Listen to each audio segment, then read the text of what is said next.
This is CounselCast, part of the Legal Talk Network, and I'm your host, Karen Conroy. When you face a complex case outside your expertise, you bring in a co-counsel for next-level results. When you want to engage, expand, and elevate your firm, you bring in a marketing co-counsel.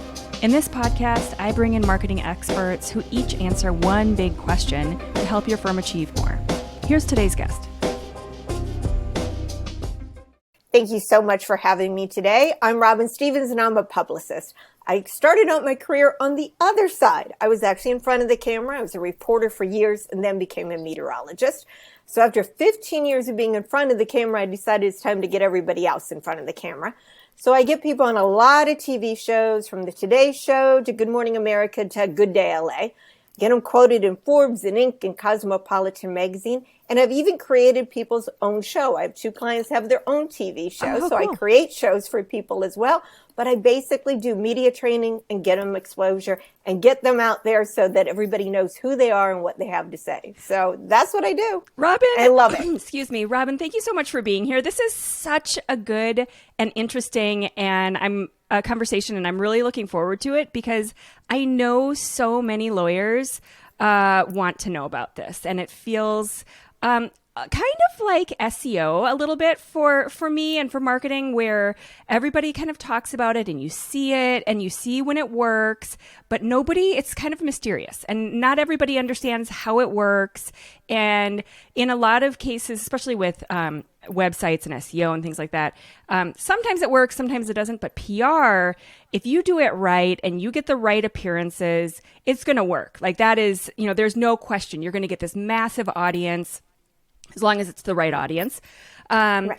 But so before I get too far ahead of myself, and I know this is going to be a great conversation, but the big question we're going to talk about today is that how does it work? So how can lawyers get interviewed in media? How do all of these things work where you've got this expertise, you've got things to say, you know that the people who are talking about it may not even be as qualified as you are. How do you get out there and get your face in front of the camera? So what's the first step that you usually talk to people about? Where do they start? Well, they have to want it. That's the number one thing. They can't just think they want it. They have to really want it. So what's the difference?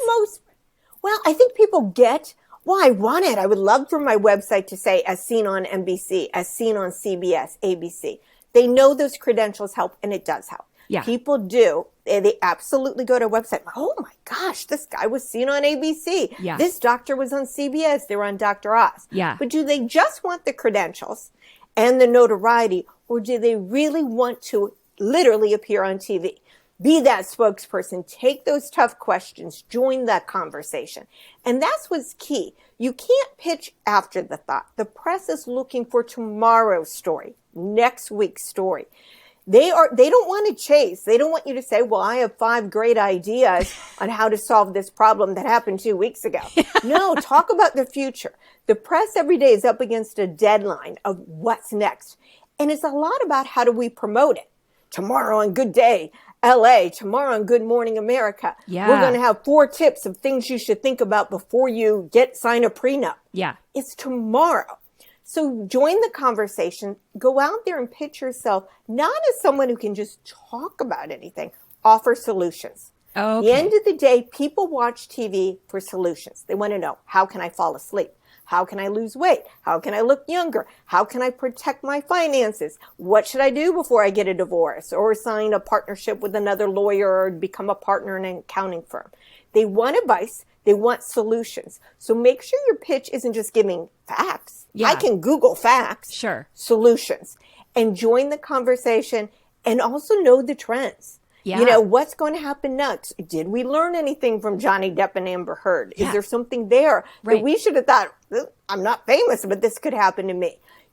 That sort of thing. But if you offer solutions and you're ahead of the game, you're advancing the conversation, not just joining what happened 2 weeks ago, then they'll say, I want to book this person because you're solving a problem for the TV producer. So how do you solve that problem in the case where it is something very timely, like you were mentioning the Johnny Depp case, or, some case, especially where, this is what I'm visualizing. It's either a case or a topic that's very timely. It's headline news. And we're pitching and talking to those, news organizations. But this is a thing that I might appear on in 2 weeks or a month, but the case isn't even out there, or that topic isn't even out there. How do you work around the timing of all that? Well, for current topics like Johnny Depp, we'll go with something like that. Join the conversation on social media. Join in on LinkedIn. Oh. You'd be shocked how many TV producers are on LinkedIn. I've connected, had a few clients on 60 Minutes, found the producer on LinkedIn. Join the conversation on Twitter, Instagram. They're on there. They're like, whoa, this person's chiming in. That helps for current conversations. As far as things coming up, if you see things coming up that people should have, about or start thinking about, we'll just use, again, lawyers. More and more people get divorced right after the new year. That's a fact. All of a sudden they're like, okay, don't know if I want to go through another year with this person. So start pitching those topics in December.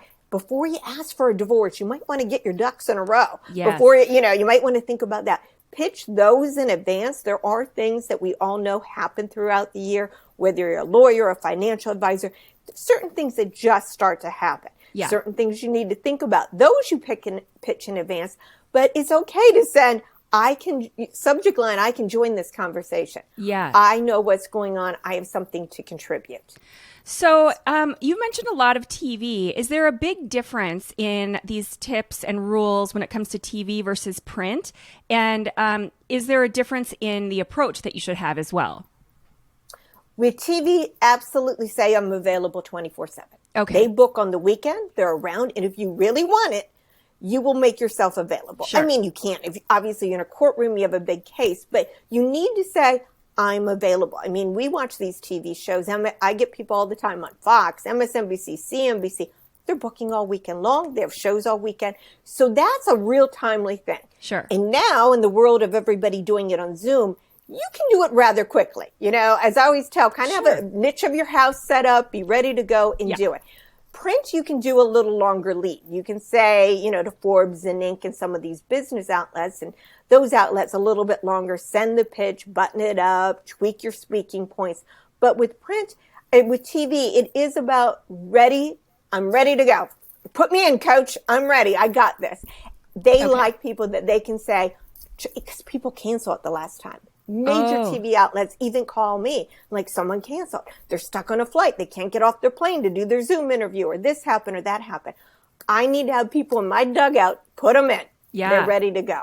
Well, yeah, and I find that anytime you can be a hero like that, so for me, a lot of times, a website will go down and they work with a different company, but because I responded to the email or picked up the phone at that moment and fixed it, then they're a client for life because I saved them that one time and they remember that forever. So that's a great way to kind of make a connection with some kind of a media outlet if you can come in and, and recover when somebody else has kind of dropped the ball. So what other things, what kind of tips do you have that they should not do when they're pitching either kind of media, TV, print, any kind of PR? Don't print. So when you pitch, don't have this long bio. Just sum it up. Literally, what would you say in the elevator? I'm a lawyer. I'm a psychiatrist. I'm this. Not this long bio. They don't want to know where you went to college and all these accolades. They want to know that you're ready. If you have video links and you've already done some TV or you've done speaking appearances, put the video link. They want to see that you can talk and look into the camera. I mean, I do media training to get people to the next level, but they want to see the video links. Also, before you hit send, go to that station's website. You're pitching Good Day Denver. You don't want to hit send and there's an Amber Alert. There's breaking news. There's something going on. It looks like you don't know the station. Yeah. You know what I mean? Think, okay, they're having a huge, there's storm or this or that going on there. I'll send it tomorrow. Yeah. Let me sit tight for a minute. Certainly don't call up the producer and say, oh, did you get my pitch? I'm a nutritionist. I want to talk about how to eat healthy. Yeah. And there's a major crisis going on. Yeah. They want you to know what they do. Also check them out before you email Forbes or Inc. or this producer at Good Day Seattle. What do they talk about on that show? And you wouldn't believe how many producers and editors will tell me, people will pitch me And I'm like, have you ever read my article? I don't even write about that. I don't even talk about that. It's just, now you're just randomly grabbing names and hitting emails. Yeah. They would rather you say, hey, I read your article 2 weeks ago. I have more to add. Yeah. I'm part 2 to your story. Oh, that's a great idea. I can contribute rather than here's another blind pitch. Yeah, and they can tell that. I mean, the short version, like while you were talking, I just kept repeating in my head, like, pay attention, like show that you're paying attention, and don't be so oblivious. I mean, that just seems so obvious, but at the same time, I do see where you get into some kind of a routine and you're trying to pitch a number of different places, and you just start to where that could be overlooked. So it's something to pay attention to. Make sure that you're not.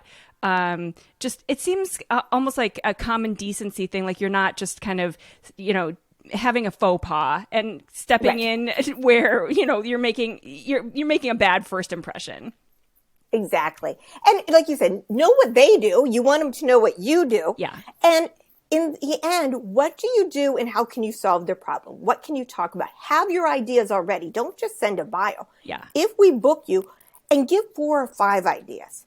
That way, if they already just talked about it and they're like, oh, we're so tired of this, we don't even want to talk about it anymore, at least you didn't get the door slammed on you. You have 5 or 6 other things you can talk about. Yeah. So give them ideas, do a little bit of their work for them, and the more you do for them and make it easy, simple, they book you, you're great, and then promote it.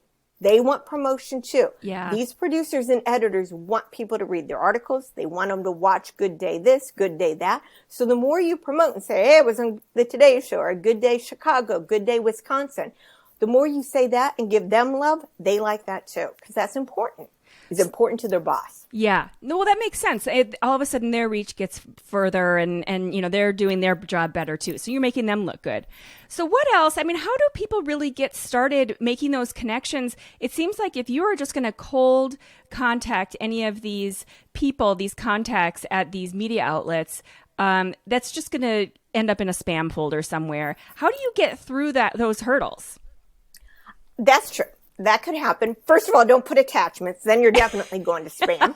But even you could go to spam. You're right. It's who you know, who you worked with. And I've worked in TV my whole career, so I know a lot of people. But taking the publicists out of it, if you wanted to do it yourself, that's where social media helps. If you follow them already on LinkedIn, the producer, the editor, not the talk show host necessarily. Anderson Cooper is not going to book you unless you're good friends with them. Right. It's the producer. Yeah. So you follow the producers, the writers. You already engage. And before you even send your pitch, give them a pat on the back. Yeah. Say, maybe retweet their article. I found this article fascinating. I just retweeted an article in Yahoo that is about how to solve the fast food problem and waiting in these long lines that we do when we go order food. And it was about how Taco Bell has this new idea.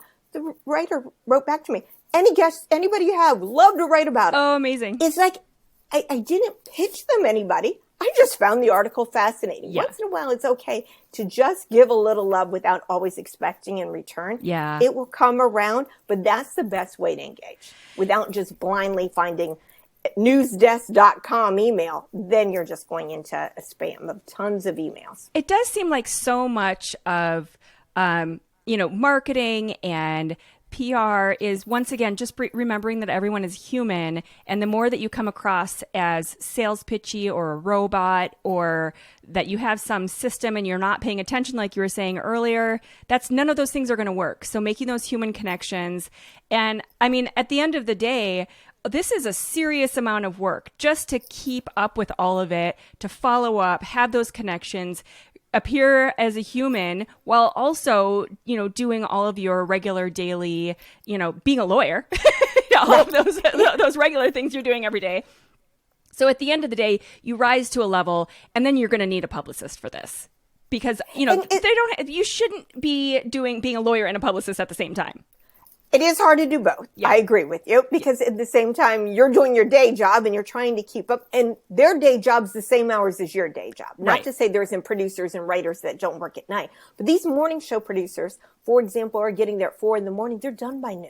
Oh, that's their shift. Yeah. So you need to reach them when they're there. So that's why you might need someone else to do it. But even yourself, before you go down the road and you want to do it, think about, what do I really want to be quoted on? What do I want to be an expert on? Am I a divorce lawyer, a real estate lawyer? What do I want to be? That's our go-to. Yeah. Because your ultimate goal isn't just to get on TV. Most people's ultimate goal is to be a regular contributor in Forbes or Inc. or the New York Times, Washington Post, regular contributor on CNN. How do you get to the point where they say, we got to call Sue up. She's our regular. She's the go-to. Perfect for her. Yes. And that's where you want to you can't be everything to everybody. Right. Narrow down, what do you want to be their go-to person at? That person's the one that knows a lot about this subject matter. So, and I think I'm kind of leading this question because I have a sense of where this answer goes. But so what's the difference between appearing once on a bunch of different publications or outlets and then becoming that regular contributor where you have a somewhat regular face and consistent voice on a certain topic, even if it's just one network or one. So what's the difference? Well, they're both very good. So I have clients that are regular, they appear all over the place all the time. I have other clients that are regulars on the Today Show or CNBC, Forbes. The difference is once you become a regular, you're part of the thought process. So the producer might say, so what do you have for the next 3 months? Nice. Give us some topics. Now you're coming up with the angles rather than them saying to you, can you talk about plant-based food? As a nutritionist, you're now saying this is what I want to talk about for the next 3 months. So you're part of almost that production meeting.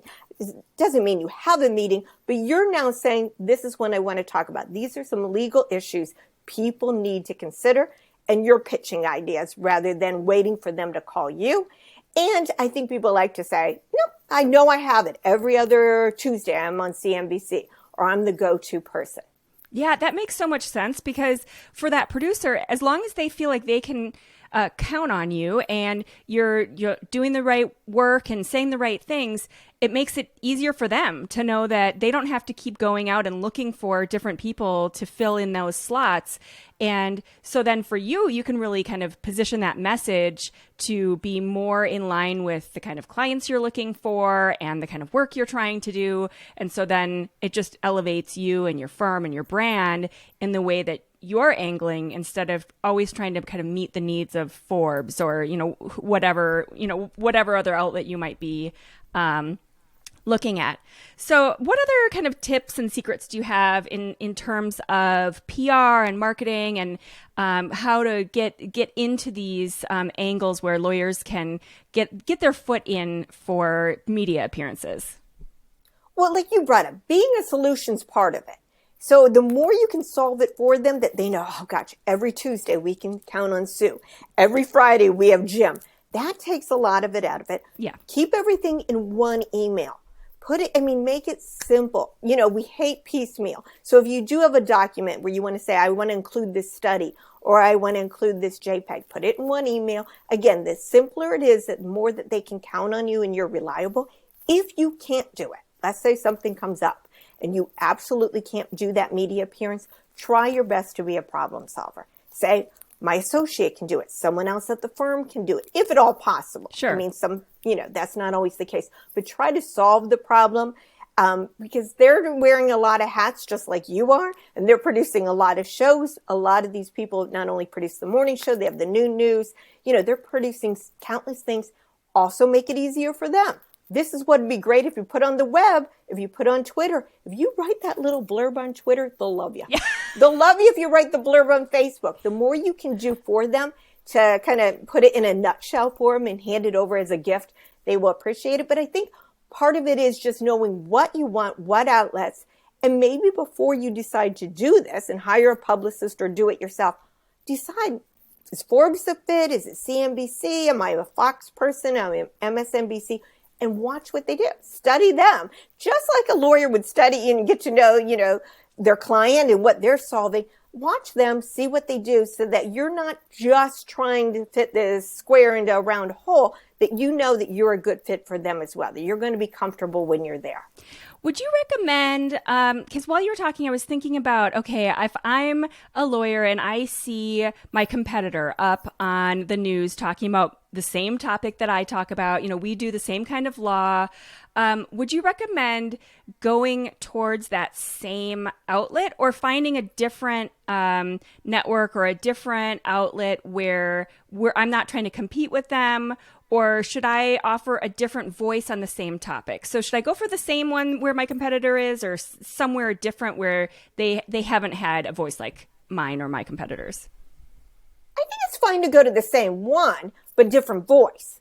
Okay. Because they're not, so if it's the same, and you're like, wow, I don't know, Karen's getting a lot of publicity. Whoa, she's on this network and that network. They might gravitate towards that topic. So just have a different voice, a different approach, but I think it's fine to go after the same one. Okay. I would also say nothing's wrong with seeing who Karen's following on social media. Yeah. See who she's engaging with. Yeah. And who's following her as well. See what's going on there. You can go after a different outlet. Sometimes a different outlet might not fit you. It's kind of like the people who say, well, I love Instagram. Well, if you love Instagram, you're probably not big on LinkedIn.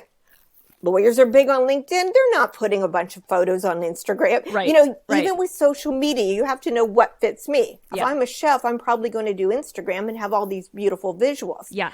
As a talking head guest, a lawyer, a financial advisor, then it's better by Twitter and LinkedIn. So even there, same with the mass media, which platform fits me. So, but I don't think there's anything wrong going with the same one, because they're not going to always have that same guest. I mean, we all watch, even politics on CNBC and MSNBC. They have different political analysts all the time. Sure. Be part, and sometimes with these shows too, you'll be part of a panel with lawyers. I've seen it, and certainly with crime cases and other cases. Sure. Be open to being part of the panel.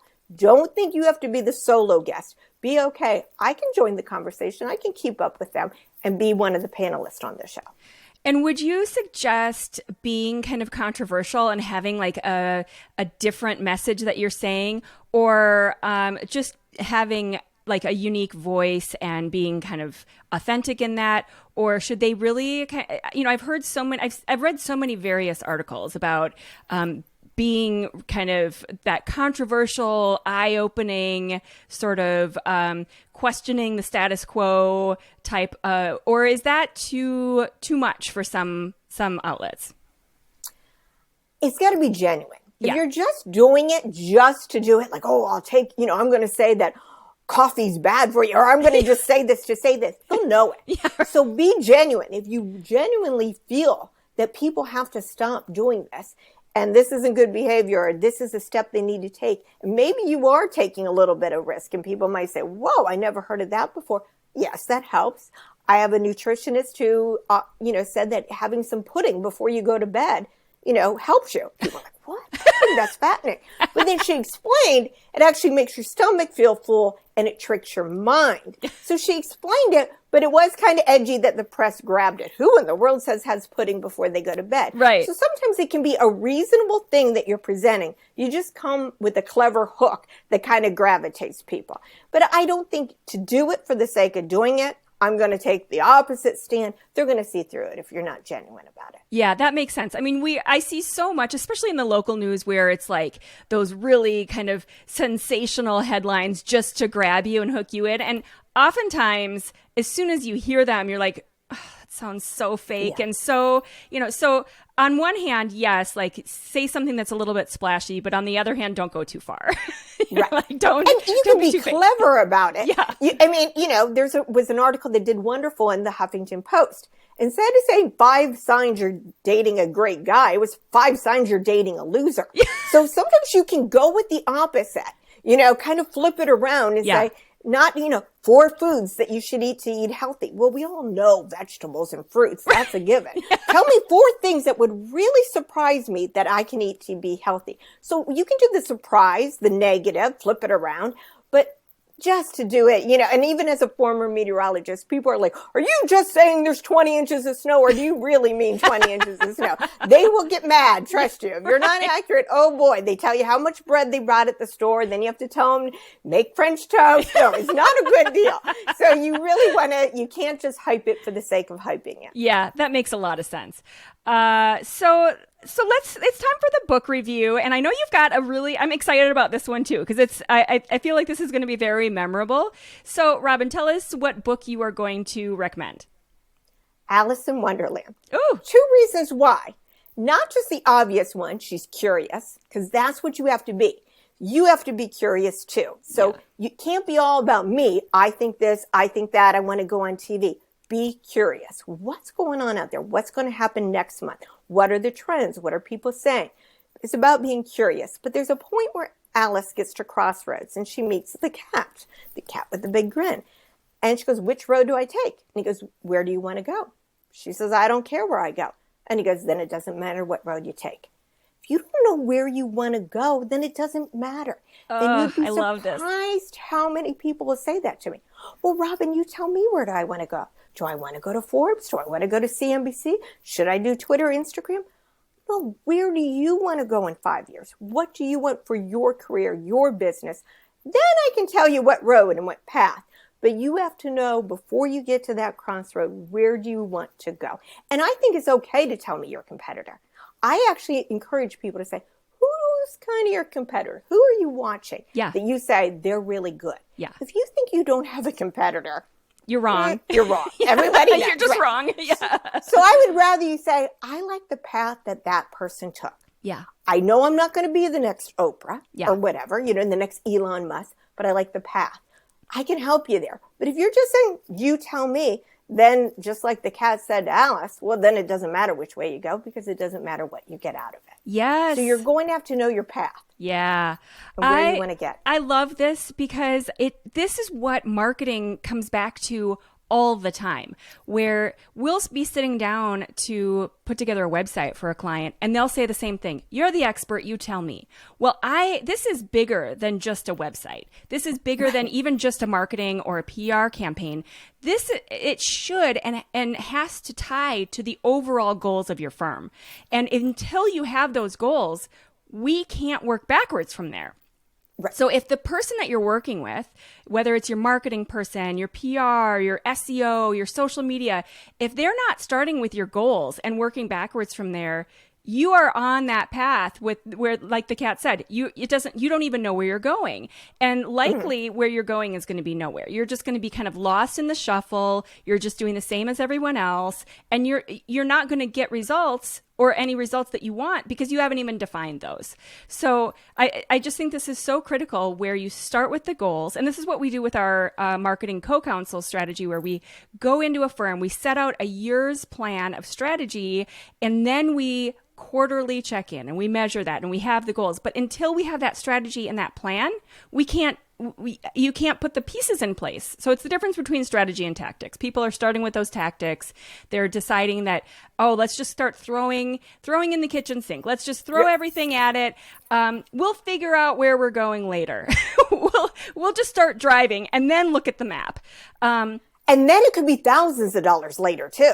Yes. Where now you're redoing everything. Well, maybe this wasn't the right color for our website. Maybe I shouldn't have done this. Yeah. So no, if you build a house, you start with the foundation. Yes. No one just says, let's build the attic and the bedrooms. We'll work on the foundation. Right. You start with the foundation and then you build. Then maybe at one point you put on an addition to your house, but you don't build the bedrooms first. Right. And people will do that. Let's do this. And what do you think? Right. But you have to know where you really want to end up. What's your goal? And people that I admire about this, and one of them is Martha Stewart. I mean, she knew all along her goal. She survived even going to prison and is still, making it out there. Yeah. But she knew her long-term goal. It wasn't just, where do I want to be in 6 months? I want to make a little money. Right. Where do I really want to be? Well, and that's what's going to happen. If it's, I want to make a little money, fine, you'll make a little money. And then what? So, you have to have those long-term plans, and you can't expect that the marketing person that's coming in that you're hiring is going to understand those long-term plans. And then, we've worked with a lot of firms where they initially will hire us, and a huge red flag is if they have a lot of negative things to say about their previous company that they worked with. 100% agree with you on that one. Yeah. If you tell me your old publicist got you nothing, my other publicist never got me anything. Either you never gave direction. Yes. And you didn't guide. That's why they didn't give it anything. But I really can't believe they never got you anything. So if you start saying, they did it, that person, and pointing fingers, that's a red flag to me as well. Because it's a team effort. It is. And it immediately looks to me like you don't have a plan, and you're just looking around externally for everyone to tell you what to do, and you're mad that nobody has done that for you. And in the meantime, all of these efforts that you're putting towards whatever it is, whether it's a website or marketing, PR, they're failing because there's no plan behind them. So it's once again like building that house without the blueprint. Like, of course, the walls are going to start falling down around you, and that's upsetting. And so I can understand why you'd be mad, but you're pointing the finger at the wrong person. And so step back, lay out the strategy, have those goals, and then when you meet the Cheshire Cat and he's asking you where you're going to go, you just lay it all out. Okay, here, I've got a 14-point plan. Here's where we're going. And then he can guide you through and tell you exactly where to go. So that's a great, I love the visual, because first of all, what's more visual than Alice in Wonderland? Like, it's such a beautiful book. And I love the fact that she doesn't think everything's exactly how it seems. Yes. So, and I tell people with that, even when you go on TV and you're offering your tips, don't give people exactly how it seems. Maybe there's some twists and turns in there that are quite fascinating to it all. So that's the other part of it. She doesn't think everything's quite the way it always seems. You know, quite the obvious out there. I think that's a great life lesson in general. You know, go in and don't assume that you have any idea. Like you probably have a good idea of any particular situation you're entering in, but assume that there's probably at least 20, 30% that's going to be different than what you're expecting. And then you can kind of, you know, roll with the change or the differences as it comes along. So, Robyn, what big takeaway would you like our listeners to get from this episode today? I think, you know, if you want PR, think about it. Really think, do I want it? Do I have the personality for it? And if you want it, go for it. You don't need to hire a publicist. So this isn't a pitch. It's you can do it, but do I really want it? Or do I just want, like you said, the logos on my website? That's one thing. But you already are a publicist. I think everybody's a publicist. When I put people on TV and I media train them, first thing I tell them, it's a conversation. Think of it as a conversation at Starbucks. At Starbucks, you're not sitting down at a table. They're getting their coffee. You only have like 3 minutes. Get your points across, but have a dialogue. So we are pitching ourselves all the time. I'm sure all of us have gone to parties and people are like, tell me about PR. Tell me about your law firm. Right. You're always a publicist. This is doing it a little more formal, but a good publicist, just like a good conversationalist at a cocktail party or an event, they kind of know who they are, where they're going, and kind of can talk about it confidently and be passionate about it because they really know what they want to do. Without being too salesy too, right? I mean, just being kind of that expert who is understanding the topic and not feeling like, and here's my phone number, and here, you know, like too obnoxious and in their face about it. And I've had clients go on TV that have, you know, done wonderfully. They go on TV, and months later, someone will see that social media, and it'll be a brand like a Chase Bank or a PayPal saying, we want to work with you. We want us to be your consultant. So you will get business. It's not a coupon. It's not like a coupon where all of a sudden people are going to go. They will call you when they need you, but it's more getting comfortable with who you are, that when they need you and they decide, they're like, okay, I feel comfortable with this person, familiar. But the sales pitch and all that, people can see. And now, more than ever, my mom is going to buy Windex forever. She just is. That's who she is. Okay. She's going to buy Windex and Tide. Now people want referrals. They want to feel comfortable with the brand. They want to feel comfortable with their lawyer, their doctor, their hairdresser. It doesn't matter. They want to feel comfortable. Yes. Oh, I think that's so valuable. So Robyn Stevens is the owner and publicist at Robyn Stevens PR Media. Thank you so much. I feel like that was just chock full of so many good tips and so much value. And I just think PR is so critical for so many lawyers and so many practice areas, but it really kind of is a mystery. And so hopefully we've kind of cracked that open a little bit and offered some good insight. And so thanks again for being here. I really appreciate your time. Thank you. I enjoyed myself. Have a great day. Thank you. Thank you for listening to this episode of the CounselCast podcast. Be sure to visit our website at counsel-cast.com for the resources mentioned on the episode and to give us your feedback. If you enjoyed this episode, I would appreciate if you could rate and review the podcast on Apple and subscribe to your favorite podcast platform. See you on the next one.